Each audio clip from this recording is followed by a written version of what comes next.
Assalamualaikum warahmatullahi wabarakatuh. Salam sejahtera buat kita semuanya. Jumpa lagi dengan saya Rudi Cahyo, masih di acara Jalan Penuh Makna. Dan kali ini kita kembali lagi di edisi Jumat Berkah.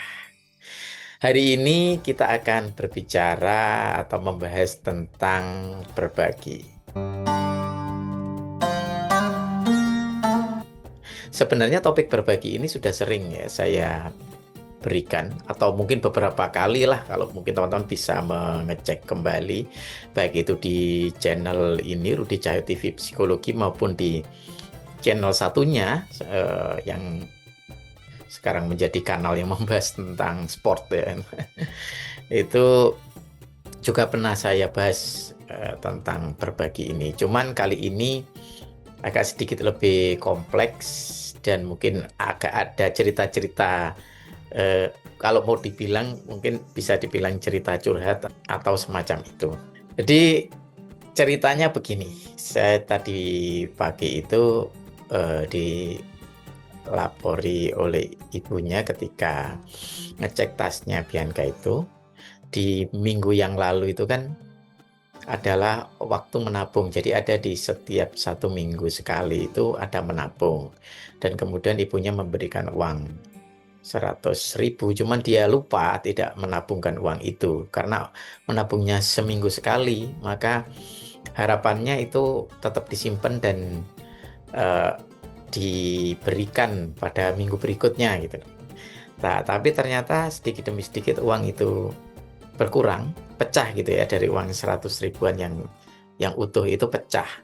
Setelah uangnya pecah, kan masih ada yang nilainya agak besar ya, 50.000. Terus kemudian eh, datanglah hari menabung. Karena sudah pecah, kita itu sebenarnya di hari menabung itu tidak memberikan lagi kan uang untuk menabung karena dianggap masih masih ada uangnya. Nah, tapi kita juga lupa kalau uang itu sebenarnya udah pecah. Harusnya kita kasih lagi atau kita gantilah dengan uang yang utuh 100.000. Tapi ternyata anak saya itu tidak memberikan atau tidak menabungkan 50 ribunya. Tapi dia cuma menabung 10 ribu. Jadi kwitansinya dibawa pulang. Saya lihat dia cuma menabung 10 ribu. Eh, Padahal sebenarnya biasanya kita nabung kan utuh ya 100 ribu tapi seminggu sekali gitu loh. Cuman ini 10 ribu. Kita berasumsi kan masih ada 50 ribu. Kita tanya ke dia, kenapa kok tidak nabung yang 50 ribunya? Ternyata 50 ribunya habis. Jadi untuk anak yang dia itu sebenarnya ndak suka jajan ya, ndak suka beli-beli karena kita selalu membawakan dia bekal makanan. Terus di sana juga kita di SPP-nya itu termasuk menjadi satu ada makan siang juga. Terus dia juga bawa snack, bawa makanan-makanan itu. Tapi ya ndak tahu mungkin namanya anak-anak ya karena ada kantin. Dia pingin mungkin variatif gitu atau sesekali membeli. Nah, harapan saya sih kalaupun kita ngasih uang saku, karena sebenarnya di luar yang pecahan dari 100 ribu tadi itu kita sesekali memang ngasih uang saku karena dia mulai belajar untuk membeli karena dia kan tidak suka jajan sebenarnya. Dia mulai membeli karena bersama teman-temannya. Membeli itu ternyata uang yang 50 tadi yang utuh itu ternyata udah habis. Nah, kita track ke belakang. Ternyata memang ada kebiasaan yang antara antara apakah baik dan tidak baik ya. Jadi anak saya ini masih belum ini ya, belum begitu bisa menimbang apakah sebuah barang itu berharga atau enggak sehingga nilainya itu sama flat. Atau kalau uang itu dianggap enggak memikirkan soal mencarinya, mengumpulkannya itu enggak berpikir soal itu. Ya, uang itu digunakan untuk membeli gitu ya. Dan ada satu kebiasaan yang baik dari anak ini adalah berbagi. Nah, tetapi karena value dari barang, dari uang itu si anak ini belum begitu paham ya, sehingga apapun itu diberikan ke temannya. Ya, satu sisi positif, tapi di sisi yang lain, ini uang cepat habis. Kalau dia punya barang-barang itu juga dia berikan ke temannya. Kalau dia bawa bekal, dia malah enggak. Kadang-kadang bekal yang kita buatkan, kita upayakan itu dia enggak ikut makan gitu loh. Jadi memang Ini tidak tahu ya, apakah nanti teman-teman boleh ikut nimbrung, ikut komentar, apakah ini sebuah ujian atau sebuah cobaan, tantangan untuk berbagi gitu loh. Nanti coba yang mana, apakah kita harus realistis atau ya sudah tidak apa-apa berbagi, diberikan yang terbaik untuk orang lain gitu. Nah, kalau saya sih sebenarnya kalau secara normatif paham idealnya memang kita memberikan yang terbaik buat orang lain. Tapi buat saya memberikan itu akan jauh lebih berharga kalau memang dibutuhkan oleh orang itu atau orang itu memang memang cocok lah menurut. Jadi jangan sampai seperti menggarami laut ya. Ya, contohnya saja misalnya begini. Kita tuh punya gaji yang sama dengan teman kita gitu ya. Terus tanpa ada angin, ada hujan, kita bilang ke dia, "Sudahlah, makan siangmu saya tanggung selama sebulan, selalu seperti itu selamanya." Nah, itu kan dia sendiri gajinya sama, mungkin beban, anggaplah bebannya sama, tidak tidak ada hutang, tidak ada apa gitu ya, tidak sedang kesusahan. Terus kita seperti itu. Nah, itu kan seperti menggarami laut gitu loh. Artinya, oke, kita memberikan yang terbaik, tapi apa akan menjadi terbaik buat dia? Nah, ini arti yang berbeda. Nah, saya lanjutkan ceritanya ya. Soal barang itu ada lagi ceritanya. Kalau tadi kan soal uang ya. Soal barang. Barang itu kemarin dia itu minta, bukan minta ya, karena kita membelikan karena tasnya itu sudah waktunya ganti. Kita tuh jalan gitu ya di gerai, di tempat, di mall lah. Terus eh, membeli di sebuah toko, ada tas nggak cocok karena mungkin pilihannya buat kami masih kurang. Kita pingin pingin dapat barang yang lebih bagus lah. Artinya ada pilihannya.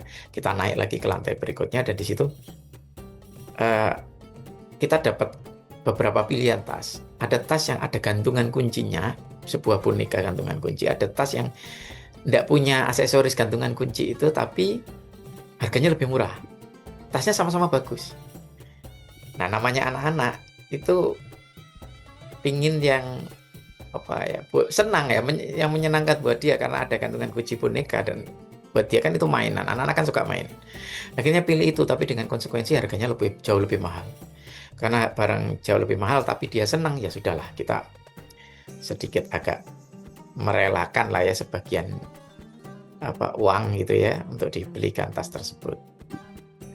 Tidak ada sebulan boneka itu diberikan. Saya coba tanya ke dia, apakah anaknya meminta, yang anak yang temannya itu, atau dia yang ngasih? Dia yang ngasih ternyata. Nah, ini kan satu lagi ya yang tadi sempat saya tanyakan ke teman-teman semuanya. Apakah ini tantangan dalam kita berbagi atau ini menjadi tidak realistis karena si anaknya itu sendiri juga yang dikasihkan itu ya karena teman baik aja tapi tidak butuh itu sebenarnya gitu. Nah, kalau kita refleksikan ini dalam kehidupan kita, apakah berbagi itu yang realistis tadi atau kita pokoknya memberikan yang terbaik buat orang lain. Nah, itu yang perlu kita bahas kali ini. Nah, kalau buat saya sih memberi yang terbaik itu bisa berarti di dua arah ya. Karena kadang orang eh, agak berbeda arti. Saya tidak bilang salah arti ya, tapi berbeda arti. Yaitu yang dimaksud terbaik itu memberikan apapun yang terbaik dari kita tanpa memandang eh, siapa atau apa yang kita berikan kepada mereka. Nah, karena kan saya juga punya teman ya. Ketika dia sedang kesusahan, kelaparan, hanya ada uang 100.000 di dompet itu. Ketika ada orang yang minta, dia berikan itu. Tapi memang itu bagus, baik juga. Tapi dia tanpa memikirkan apa yang kebutuhan dia lah, dia tidak memikirkan itu. Ya, tapi itu sebenarnya kasus yang berbeda ya. Tantangannya kalau buat model yang kayak begitu, ternyata tiba-tiba si orang yang dikasih itu memasukkan uangnya itu ke dompetnya dan kelihatan dompetnya ada banyak 100.000-an. Itu kan seperti menggarami laut ya. Ya.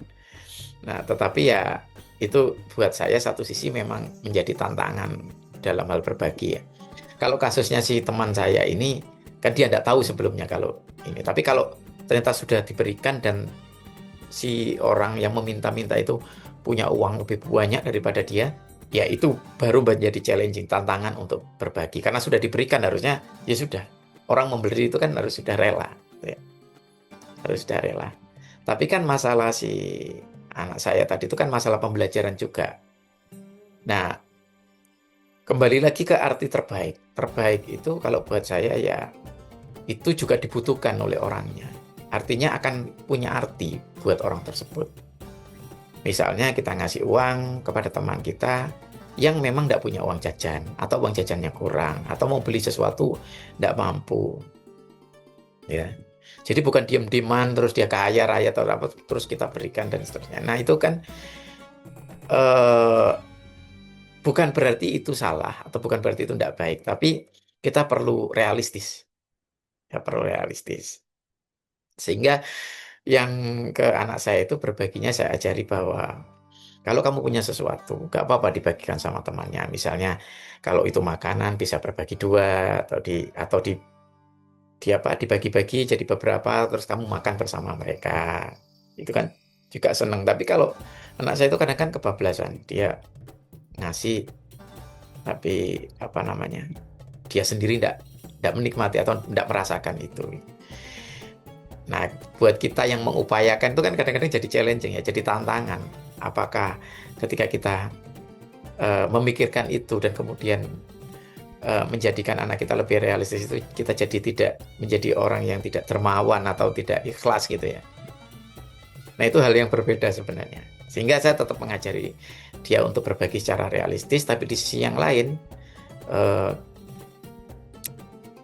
saya tidak ingin apa kesenangannya dia untuk berbagi itu hilang. Nah, ini yang sedikit agak berbau curhatnya ya. Sehingga saya bilang ke dia itu begini, oke lah, kalau kamu mau ngasih sesuatu, boleh kamu bilang ke apa namanya, kalau memang barang itu cuma ada satu ya, contohnya tadi kayak gantungan kuncinya dia, kalau dia cuma satu, itu kamu bilang, lah nanti apakah setelah kita ngobrol kemudian gantungan kunci itu kita berikan, atau kita belikan lagi gantungan kunci yang lain kita berikan ke dia. Jadi memang ada banyak cara untuk memberi dengan cara tetap kita memberikan yang terbaik. Bahkan saya terpikir kalaupun kita berikan lagi gantungan kunci yang lain, itu yang sama bagusnya, tidak apa-apa, tidak masalah gitu, sama bagusnya dengan. Tapi beneran itu bahwa apa yang kita berikan dibutuhkan oleh dia dan si anak ini ya masih memiliki atau masih bisa merasakan itu. Sehingga suatu saat ini berkaitan dengan sebuah perhitungan yang realistis juga ya dalam kehidupan nantinya ya. Jadi sebuah skill. Nah, itu yang agak agak khawatir juga.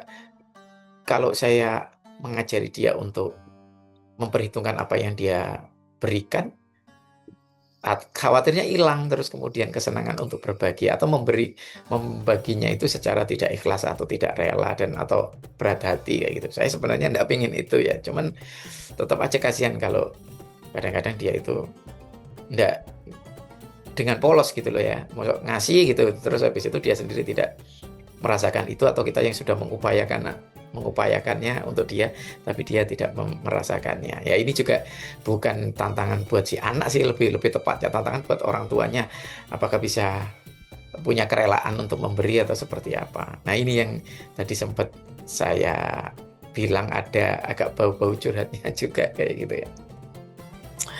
Nah tetapi gini ya, dari pengalaman saya ini kita bisa menarik pelajaran lah ya.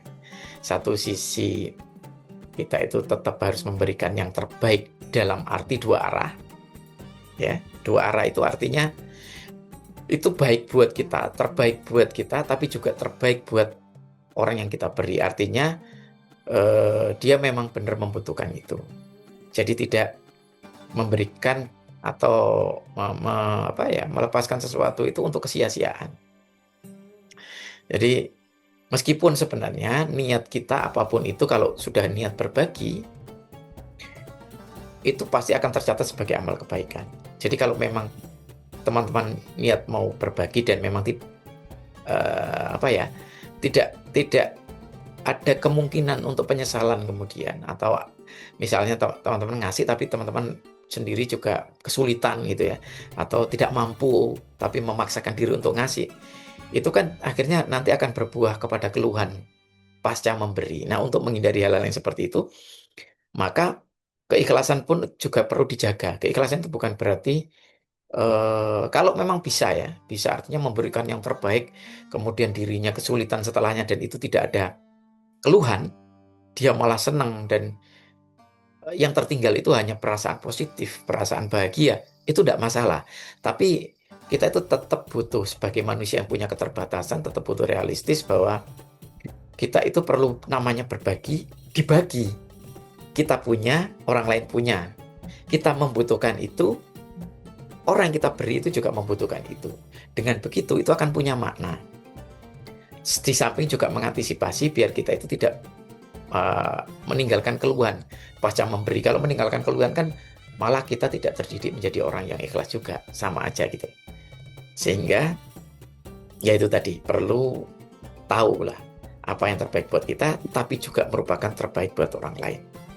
Demikian Jalan Penuh Makna edisi Jumat Berkah kali ini. Semoga bermanfaat. Sampai ketemu lagi di Jalan Penuh Makna edisi Jumat Berkah yang akan datang. Terima kasih sudah menonton. Assalamualaikum warahmatullahi wabarakatuh.